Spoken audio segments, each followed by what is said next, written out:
আজকের আলোচনার বিষয় হচ্ছে শ্রবণা নক্ষত্র মকর রাশি। 2026 সালের এপ্রিল মাস কেমন যেতে পারে সেই বিষয় নিয়ে আজকের রাশিফল। দেখা যাক কতটুকু কি আলোচনা করতে পারি। শ্রবণা নক্ষত্রের যে ত্রিকোণ, এই ত্রিকোণে এই মাসে কি কি গ্রহ থাকছে সেই বিষয়টা আগে দেখে নিই। এখানে আমরা শুক্রকে মাসের একেবারে শেষের দিকে পাব, ফলে আপনার কর্ম সংক্রান্ত যে সৌভাগ্য এটি মাসের একেবারে শেষ পর্যায়ের দিকে বর্ধিত হতে দেখা যাবে এবং মে মাসের দিকে আপনি এই বিষয়ে যথেষ্ট শুভ ফল পাবেন শুক্রের কারণে। কারণ শুক্র থাকছে একেবারে নিজের নক্ষত্রে এবং আপনার যে জন্ম নক্ষত্র, এই নক্ষত্র থেকে টোটালি দশম নক্ষত্রে। আপনার নক্ষত্র অধিপতি হলো চন্দ্র আর রাশির অধিপতি হলো শনি। তো সেক্ষেত্রে শনির পজিশনটা তো আপনারা ইতিমধ্যে জানেন। শনি মিনে থাকছে এবং মাসের শুরু থেকে শেষ পর্যন্ত শনি একই নক্ষত্রে থাকবে। আর এই নক্ষত্র আপনাদের জন্য অশুভ নক্ষত্র, অর্থাৎ প্রত্যরী নক্ষত্র, বাধা বিঘ্নকারক। তার মানে শ্রবণা নক্ষত্রের জাতক জাতিকারা অবশ্যই নানা রকমের বাধা বিঘ্নের ভিতর দিয়ে সময় পার করছেন, এটি নিশ্চিত। রাশির অধিপতি শনি নিজের নক্ষত্রে থেকে প্রত্যরী তারায়। এর মানে হলো আপনারা কর্মক্ষেত্রে থাকবেন, নানা রকমের প্রচেষ্টা করবেন এবং স্ট্রাগলের মাত্রা অনেক বেশি থাকবে। এত বেশি বাধাবিঘ্ন পাবেন যে মাঝে মাঝে হতাশ হবেন যে ছেড়ে দেব কিনা। আর এই এপ্রিল মাসে আপনাদের এই বাধাবিঘ্ন এর মাত্রা বাড়বে, কারণ শনি তার বিপরীত ধর্মী যে সমস্ত গ্রহ আছে তাদের সাথে অবস্থান করবে। মাসের একেবারে শুরুতেই আমরা দেখতে পাই শনির সাথে রবির অবস্থান। আপনারা ইতোমধ্যে মার্চ মাসে যে মাসটা আপনারা পার করছেন, এই মাসেই আপনারা এই ধরনের বাধাবিঘ্ন পাচ্ছেন। 15 তারিখের পর থেকেই এই বাধাবিঘ্ন শুরু হয়েছিল, এখনও চলমান রয়েছে, অর্থাৎ মার্চের 15 থেকে।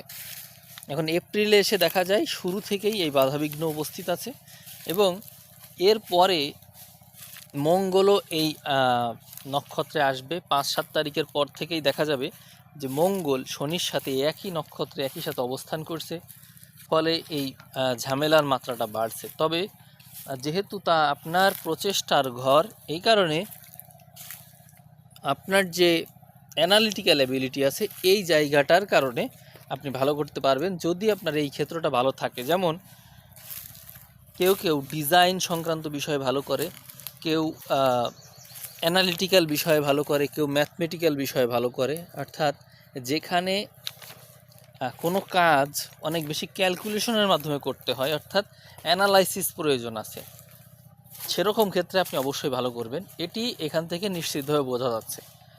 আর যে সমস্ত ক্ষেত্রে পারফেকশন দরকার হয়, অর্থাৎ ধরা যাক যে কিছু আপনি কোনো ছবি ডিজাইন করেন বা হচ্ছে আমরা যে এডিটিং করি, এডিটিং সংক্রান্ত কোনো কাজ, এই ধরনের কাজে যদি আপনি এগিয়ে যান তাহলে ভালো করবে। কারণ হচ্ছে আপনার প্রচেষ্টার ঘরে রাশির অধিপতি থাকছে, এই রাশির অধিপতির সাথে বিপরীত ধর্মী গ্রহ থাকার কারণে আপনি সব কিছুতে পারফেকশন খুঁজবেন। পারফেকশন অর্থাৎ কোনো একটা কাজ আপনি একেবারে নিখুঁতভাবে করতে গিয়ে যথেষ্ট সময় দিবেন, এর থেকে আপনি সময় তো ব্যয় করবেন কিন্তু সুনাম পাবেন কি না সেটি নির্ভর করছে। যদিও আপনার দশম ঘরে রবির দৃষ্টি পড়ছে 15 তারিখের পর থেকে, তখন আপনার কর্মক্ষেত্রে রবির প্রভাবের কারণে আপনি এই যে অ্যানালাইসিসে যে সমস্ত কাজ আপনি করলেন এর একটা সুফল আপনি পেতেই পারেন, এই সম্ভাবনা রয়েছে।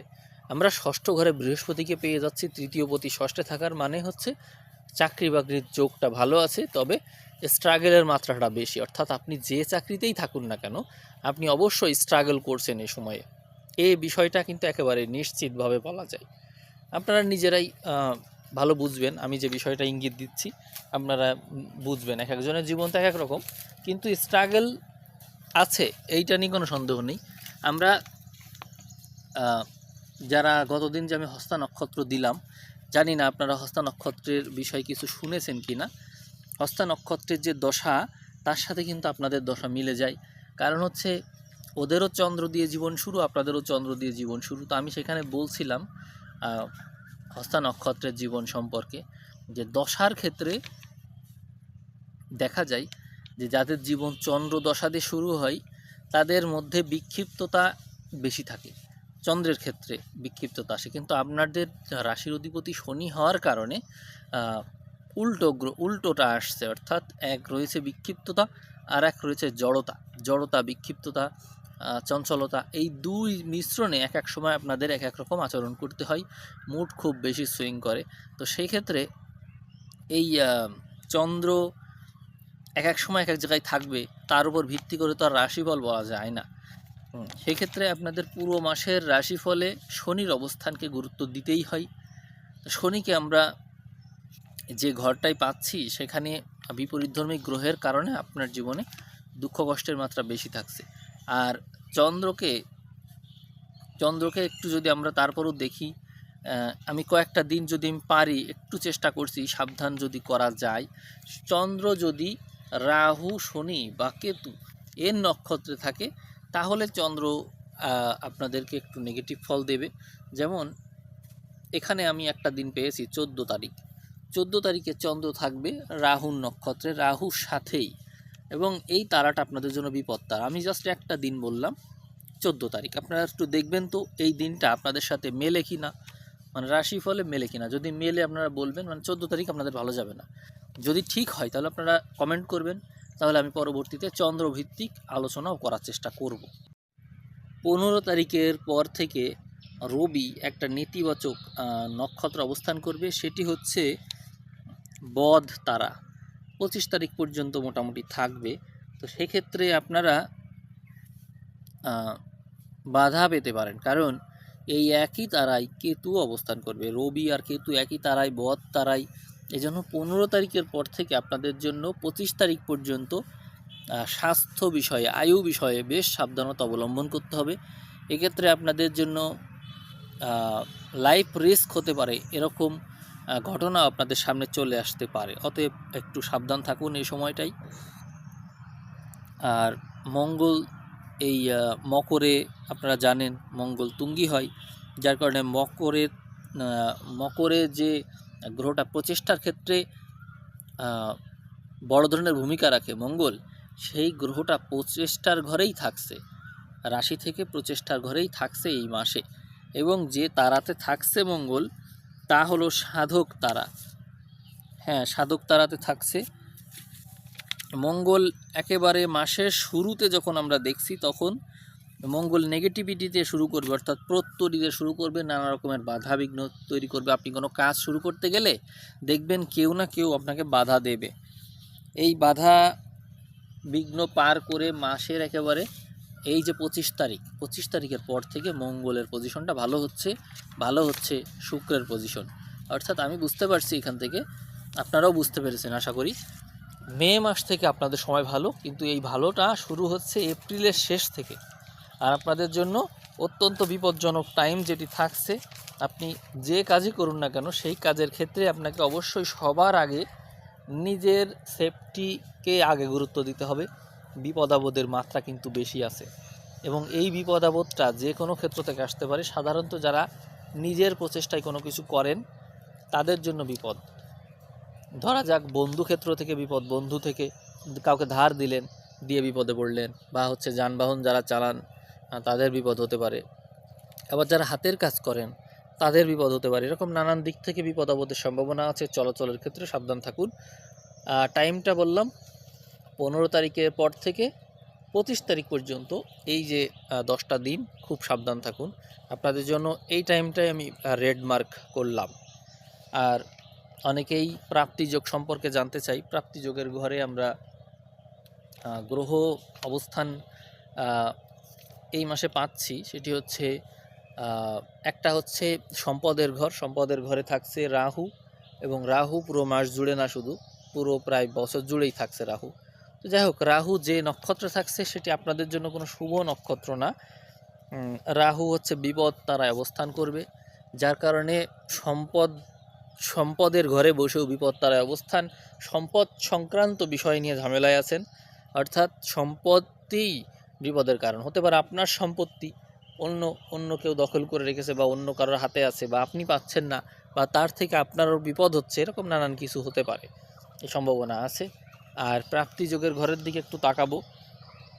প্রাপ্তিযোগের ঘরে শুক্র দৃষ্টি দেবে, সেই সাথে এই মাসে শুধুমাত্র আমরা শুক্রকেই পাবো, চন্দ্র তো কিছু সময়ের জন্য আসবে, শুধু শুক্রের প্রভাবটা দেখতে পাচ্ছি, অর্থাৎ একাদশে শুক্রের দৃষ্টি থাকছে। নৈসর্গিক শুভগ্রহ শুক্র হচ্ছে চতুর্থপতি হিসাবেও চতুর্থে নিজ ঘর অবস্থান করে দৃষ্টি দেবে, অতএব প্রাপ্তিযোগটা ভালো থাকছে। তাহলে আপনারা বুঝলেন, প্রাপ্তিযোগ ভালো, কিন্তু সম্পদের স্থিরতা নেই। সম্পদের ঘরে রাহুর অবস্থানের কারণে সম্পদ ধরে রাখতে পারবেন না, কোনো না কোনো বিপদে এই অর্থ ব্যয় হওয়ার সম্ভাবনা রয়েছে। আমরা কেতুকে অষ্টমে দেখতে পাই, অর্থাৎ স্পিরিচুয়ালিটির প্রতি আগ্রহ বাড়বে, মিস্টিসিজমের প্রতি আগ্রহ বাড়বে। কেউ আপনাদের মধ্যে কেউ যেহেতু চন্দ্র দ্বারা প্রভাবিত, আপনারা কেউ এই পথে যারা কাজ করে, এরকম থাকে না, যারা হচ্ছে তাবিজ কবজ এই সমস্ত করে, আপনারা দেখা যাচ্ছে তাদের কাছে তাদের শরণাপন্ন হতে পারেন, এবং তার পিছনে আপনারা অর্থ ব্যয়ও কিন্তু করতে পারেন, এই সম্ভাবনা আছে। কারণ হচ্ছে কেতু ওখানে বসে আছে। এর মূল কারণ কি, আপনারা তাদের শরণ কেন নেবেন? কারণ হচ্ছে আপনাদের মধ্যে এক প্রকার ভ্রান্তি কাজ করছে, অষ্টমের কেতুর কারণে ভ্রান্তি কাজ করছে, যার কারণে আপনারা এমন জায়গায় ব্যয় করবেন অর্থ যার কোনো হিসাব নেই, বেহিসাবি। আমি মনে করছি যে এই ধরনের পথে আপনাদের ব্যয় হতে পারে এই মাসে। এছাড়াও ব্যয় হতে পারে ইনভেস্ট বলা যায় না, সরাসরি ইনভেস্টমেন্ট না, যেমন লটারি কিনলেন, এটা তো কিন্তু ইনভেস্ট সরাসরি বলা যায় না, এটা ব্যয়। আপনাদের মধ্যে লটারি কেটে হঠাৎ করে কিছু করে ফেলবো, এই ধরনের মানসিকতার কারণে ব্যয় করতে পারেন। আপনারা দান করতে পারেন, অর্থাৎ যে ক্ষেত্রে আপনারা ব্যয় করবেন কিন্তু তার কোনো হিসেব আপনারা দিতে পারবেন না, এই ধরনের কাজে আপনাদের ব্যয় এই মাসে প্রবল মাত্রায় রয়েছে। ভ্রমণে ব্যয় আছে। ট্রান্সফার, এই মাসে অনেকের ট্রান্সফারও সম্ভাবনা থাকবে আপনাদের, কিন্তু সেই ট্রান্সফারে আপনার যথেষ্ট ব্যয় হবে এবং আপনি সন্তুষ্ট থাকবেন না, ট্রান্সফার নিয়ে সন্তুষ্ট থাকবেন না। তবে সন্তুষ্ট আপনি না যদিও হন, ওখানে আমরা বৃহস্পতির একটা দৃষ্টি দেখতে পাই, যার কারণে ট্রান্সফার আপনার সন্তুষ্টির কারণ না হলেও ভবিষ্যতে এই জিনিসটা আপনার ভালোর জন্যই হচ্ছে, এটি ভবিষ্যতে গিয়ে আপনি টের পাবেন। এই জন্যই আমি বলবো যে আপনি এই বিষয়টাকে নেতিবাচকভাবে না দেখে ইতিবাচকভাবে দেখতে পারলেই ভালো হয়। আপনাদের কার কি দশা চলছে তার ভিত্তিতে সময়টা নির্ধারিত হবে, অর্থাৎ কার সময়টা কেমন যাবে। যেমন আপনাদের যাদের জন্মক্ষেত্রে চন্দ্রের দশা বেশি পেয়েছেন তাদের হবে একরকম দশা, আবার যারা কম পেয়েছেন তাদের হবে একরকম দশা। তো যাই হোক, সবাই চন্দ্রের দশাতে জীবন শুরু করেছেন, এবং চন্দ্রের পরে মঙ্গলের দশা 7 বছর পেয়েছেন। তারপরে মঙ্গলের দশার পরে এসেছে রাহুর দশা। অনেকেই এখন যারা একটু বয়স কম রাহুর দশা পার করছেন কর্মক্ষেত্রে, এবং রাহুর দশায় যারা আছেন এই মুহূর্তে তারা সম্পত্তি অর্জন নিয়ে খুব বেশি স্ট্রাগল করছে, খুব কষ্ট করছে, কিন্তু বিপদে আছে। রাহুর দশা যারা পার করছে তারা খুব কষ্টে আছে, এইটাই আর কি। সম্পদ, তাদের মূল টার্গেট কিন্তু সম্পদই আছে এখনও। আর রাহুর পরে যারা বৃহস্পতির দশা এখন পার করছেন এই মুহূর্তে, তারা এই সময় চাকরি বাকরি এই সমস্ত নিয়ে স্ট্রাগল করছেন, এবং নিজেকে ঋণ মুক্ত করার চেষ্টা করছেন, স্ট্রাগলের মাধ্যমে নিজের জীবনকে গঠন করার চেষ্টা করছেন। আপনারা কোনো না কোনো সার্ভিসে আছেন, সার্ভিস দেওয়ারই চেষ্টা করছেন, মানসিকতা সার্ভিস কেন্দ্রিক, অর্থাৎ কারো না কারো সেবা করব, এই মানসিকতা আপনাদের রয়েছে। অর্থাৎ আপনি যদি সার্ভিস না করে থাকেন তাহলে তার জন্য চেষ্টা করছেন, আর যদি করেন তাহলে করছেন এবং আরও ভালো কিছু করার চেষ্টা করছেন, অথবা সেখানে স্ট্রাগল করছেন, কিছু না কিছু আপনাদের সাথে হচ্ছে। তবে আমি মনে করি যারা সার্ভিসে আছেন তারা, বৃহস্পতির দশা যারা পার করছেন, যারা সার্ভিসে আছেন, তারা এই সময়ে ভালো কিছুই করবেন, ভালো কিছু রয়েছে আপনাদের জীবনে। জুনের পর থেকে আপনারা দেখবেন যে আপনাদের সময়টা আরও ভালো হয়ে যাবে। যারা বৃহস্পতির দশা, বৃহস্পতির এই কর্কটে আসতে আসতে যারা পেয়ে যাচ্ছেন বৃহস্পতির দশা, তাদের সময়টা ভালো থাকবে কিন্তু। অর্থাৎ এই যে 2026 সালের যে জুন মাস, জুনের পর থেকে বৃহস্পতি ইসে ঢুকলো কর্কটে, আপনার রাশির বিপরীতে আসলো, কিন্তু আপনি হচ্ছে বৃহস্পতির দশা পেলেন না, তাহলে কিন্তু হলো না। বৃহস্পতির দশা থাকতে হবে আপনার, এটি হচ্ছে আমার কথা। আর বৃহস্পতির দশাও পার করে যারা শনির দশায় আছেন তারা এই মুহূর্তে রাশির অধিপতির দশা পাচ্ছেন, এবং তাদের জন্য এই মাসটা একটু কঠিন হবে। এই সময়টা একটু বয়স হয়েছে আপনাদের, এই মাসটা কঠিন হবে কেন? কারণ এই সময়ে শনির সাথে রবি এবং মঙ্গলের দেখা হবে। এই কারণে আপনারা হাত সংক্রান্ত বিষয় নিয়ে দুঃখ পেতে পারেন, বন্ধুর কাছ থেকে দুঃখ পেতে পারেন, বা খুব কাছের কেউ যাদের সাথে আপনার সম্পর্কটা অত্যন্ত সহজ সরল ছিল, সেই সম্পর্কটা, সেই বিষয়টা অত্যন্ত জটিল রূপ ধারণ করতে পারে, সেখান থেকে দুঃখ কষ্ট পেতে পারেন। সহজ জিনিস আপনার জীবনে কঠিন হয়ে যেতে পারে। এই মাসটাই আপনাকে একটু সাবধান থাকতে হবে। তবে এমন কোনো কাজ যেখানে আপনাকে ইনভেস্ট করতে হয়, সেক্ষেত্রে খুব সাবধানে ইনভেস্ট করবেন। আবার এমন কোনো কাজ যে কাজটা টেকনিক্যাল বা সেই বিষয়ে আপনার নলেজ প্রয়োজন হয়, আপনার অ্যানালাইসিস প্রয়োজন হয়, সেক্ষেত্রে আপনি সাজেস্ট করতে পারেন বা সেই বিষয় নিয়ে কাজ করতে পারেন, এই বিষয়ে আপনার ভালো থাকছে। এরপরে শনির দশা পার করেও যদি কেউ বুধের দশায় পৌঁছে থাকেন, যদি থাকেন, তাহলে তাদের জন্য আমার পরামর্শ হচ্ছে আপনাদের স্নায়বিক বিষয়টাই একটু মনোযোগী হবেন। কারণ আছে স্নায়বিক বিষয়টাই আপনাদের মূলত স্বাস্থ্য শরীরকে দেখবে। মাসের শুরুর দিকে আপনাদের মধ্যে অর্থ চিন্তা গ্রো করবে, এবং এটি এই অর্থ চিন্তা বা এই বিষয়টা আপনাদের নানা রকম বিপদ আপদের বোধ থেকেই তৈরি হবে। আপনি সবসময় কোনো বিপদ আপদের চিন্তা করছেন, বা আপনি অলরেডি বিপদে আছেন, এই কারণেই এই বিষয়গুলো নিয়ে আপনার চিন্তা করা। কিন্তু বুধ আস্তে আস্তে এই নক্ষত্র থেকে সরবে। যেমন আমরা দেখতে পাই 5-6 তারিখের পর থেকেই বুধকে এখান থেকে সরে যেতে, ফলে বুধ যখনই ওখান থেকে সরে যাবে তখন শুভ তার রাতে সে চলে যাচ্ছে, তখন আস্তে আস্তে আবার আপনার পরিস্থিতি ভালো হতে থাকবে। কিন্তু মনে রাখবেন, বুধ পাপ গ্রহদের সংস্পর্শ নিয়েই পার হবে এই মাসে, যার কারণে মাসের একেবারে শেষের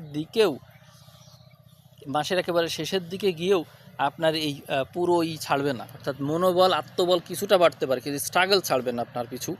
আমরা এই বিষয়টা একেবারে শেষের দিকে পাবো। বুধের পজিশনটা যদি দেখি, তাহলে আমরা দেখব মাসের একেবারে শেষে রবির সাথে বুধ যুক্ত হবে। কিন্তু তারপরেও বুধ যে নক্ষত্রে থাকছে, সেই নক্ষত্রটা আপনার জন্য শুভ না। যদিও বুধ নৈসর্গিক শুভ গ্রহ হিসেবে ধরা হয়, তার কারণে ওখানে হয়তো বুধ কিছুটা দিয়ে দিবে, অর্থাৎ বিপদ আপদের থেকে আপনাকে কিছুটা সেফটি দেবে। কিন্তু রবি বুধের যে সংযোগের ফলাফল, এটি কিন্তু পুরোপুরি আপনি পাচ্ছেন না।